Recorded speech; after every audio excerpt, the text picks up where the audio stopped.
What a day in the crypto market. So yeah, in this video I'd like to talk about this Sandbox last covered on the 7th of May. And yeah, let's take a look at what I said actually in this video about the price of the Sandbox. Obviously that head and shoulders played out, however we didn't come that high. I don't think we did go to 350. Let's take a look. And no, we did only make a very weak right shoulder. As you can see, we still had that right shoulder on the chart here. So let me take that out. I also take the yellow box out because that was an old target area which we obviously reached. We're back in the blue box, which is the higher level target area that was originally reached and set. That was reached, triggered, but we've even made now a lower low, and we zoom out in a minute. As you can see here, in terms of the price target for that head and shoulders pattern, you also should always take these with a pinch of salt anyway. I often mention that in the videos, but well, we haven't reached it yet. I will leave that on the chart, and we can take a look going forward if we're actually going to reach that. I don't know what happened here. So you can see that the price target for this head and shoulders pattern was $1.50, and in a minute we're going to take a look at where we are today. And I also mentioned here that after the breaking of the $2.26 level, the 78.6% Fibonacci level, it is very likely to reach the next target, which is the 88.7% Fibonacci level, just below $1.50. So I covered that in the video as well. Let's take a look at what happened. So after the last video, we, as expected, dropped further towards the target area of that head and shoulders pattern here. Not quite there yet. The target was 147 and the price came already down to 172 today. Since then has recovered a little bit, but not massively. And one more reason why we expect this price area now is actually because we can obviously draw those Fibonacci levels, the Fibonacci retracement levels. We don't need to start at the right wave, which is here. And you can see that the we dropped obviously in that target area below the 78.6% level. And we are now approaching the 88.7% Fibonacci level at 147.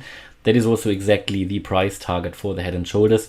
Quite a coincidence, yeah, where you take actually off the head the height and you add it to the breakout point. The breakout point or the neckline was here around 260, and yeah, it takes us exactly to the lower support of that target area, which is the 88.7% Fibonacci level. In addition to that, we even dropped to the downside, out of the downside of this descending wedge, which is generally considered a bullish pattern, but seems like the price is drawn even more to the 88.7% Fibonacci level and didn't really care about it being a bullish pattern.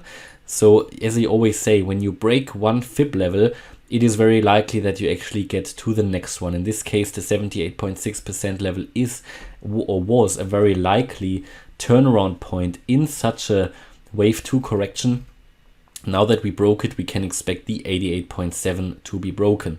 Now, should we really drop below 147, there is still one last straw I could give the Sandbox, and that would be if we really break that. I mean, the price could drop much more, still in the same scenario, but then we can go to the higher level wave count, and we could get, if we start at 0 with the fibs, and we can do that when the 88.7 is broken, and you can still do that and you're not already at the minimum, then the price could even drop down to $1 and it would not be a disaster. Okay, so we could still find support at $1, and my view currently is at the latest Sandbox should find support at the $1 level. Now at the moment, until we break 147, we don't need to talk about $1, but I wanted to make you aware that there's no reason to panic. Even if we drop below 147, the $1 level can be really good support, and it would not be a disaster for the coin. So $1 is also psychologically a very important level, and currently I can't imagine it gets broken. I mean, I'm normally quite bearish in these corrections, and so far it's been working out, but it's looked, but by the way, temporarily it looked here really like we could start, because these were, well, this was an impulsive move in my opinion, but the price didn't do, or the market didn't really use the opportunity, or was it this one, I think.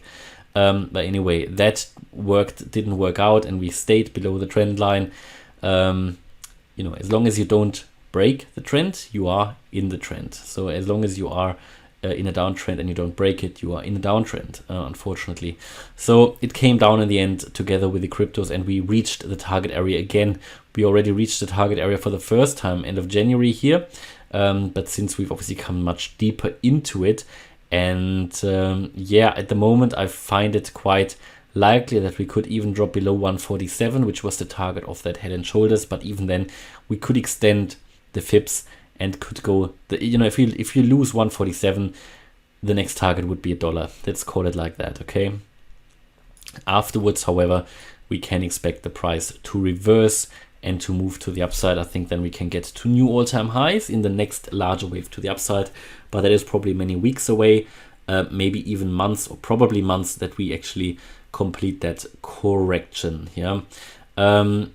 Overall, what are we doing here generally in terms of the indicators? Well, let's take a look at the daily.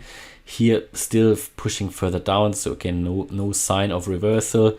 We have a bit of a bullish divergence on the daily, which could be a first indication that, hey, it is slowing down. The downtrend is slowing down. To be honest, we are quite exhausted anyway. We are oversold on the daily. 4-day chart, but also here the MACD continues to push down. No real bullishness in the chart here. Also on the weekly, the MACD is pushing further down, so we're far away from some kind of a bullish crossover, and there is further downside potential on the weekly RSI anyway. So for now, I am not really bullish here on the Sandbox. Not short term. I think short term we are going to see lower prices, and I would not be surprised if we really see that 147 level and maybe even $1 in the current environment. Short term upside potential possible, but to do so, we would first need to break back above this resistance level that, well, this descending wedge, former support, now resistance. Yeah, I mean, you could probably even draw that in a different way. We could possibly even draw it like that, and we would still be in the wedge. Yeah. Here on the 4-hour chart, you can do that by just using the wicks, and we would actually be within it. So from that point of view, if we say, all right, we are still in the wedge, upside potential, yes, as soon as we break above the wedge. And that would be now, if we did that now, we would need to break above $2.28. And then the next resistance would be $2.63. And to the downside, of course, next support is 147. But bear in mind, at the moment, it is very risky. We are heading down. We have not broken a downtrend. To really break the downtrend, we would need to at least get above the previous swing high, which is here at 246. And that is my view here about the Sandbox. Hopefully you liked the update. If you did, please hit the like button, leave a comment and subscribe. And if you really like the content, then check out the channel membership. Thanks a lot for watching. Bye bye.